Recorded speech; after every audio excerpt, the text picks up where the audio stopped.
going to give the eulogy, they said, the diocese really doesn't want the eulogy in church. So I was secretly thrilled because I don't do somber very well, and neither did Uncle Johnny.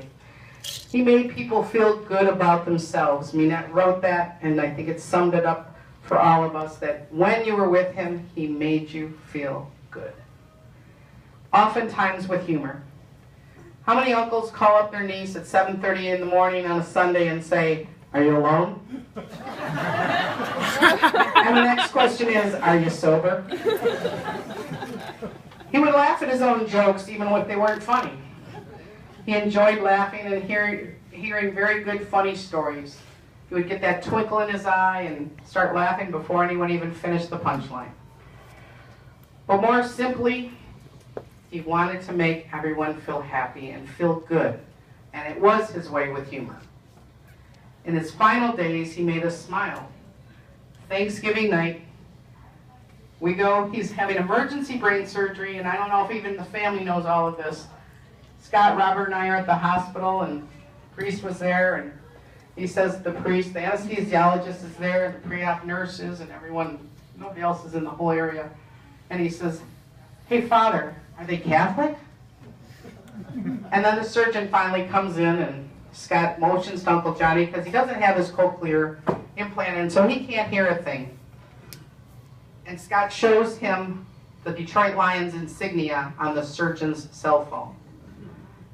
And he says, "Show him the Lions." And the surgeon turns to him and he shows it to him. He goes, Uncle Johnny says, "You're a Lions fan?" And the surgeon shakes his head yes. And he goes, Tell him I'm in 3 Hall of Fames."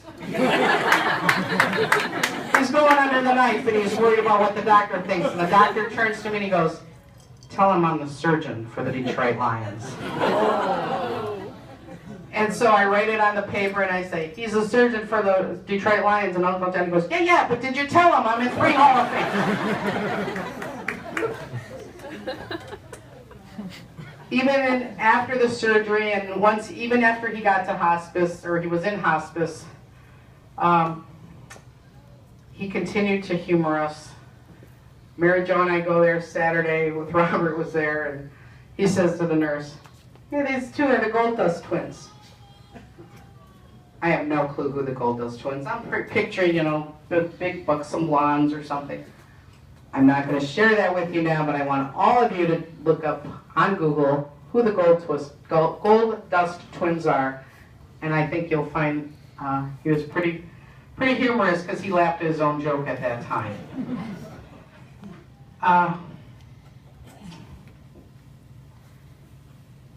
Remember John Conte in your own special way. When you go home tonight, think about John Conte. Close your eyes and think of how he made you feel better. He was a unique man, and he uniquely affected all of us.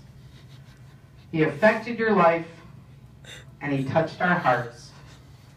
We, ladies and gentlemen, are his legacy. I've said this before, and I say it for all of us. We thank you, we honor you, and we love you. Thank you all.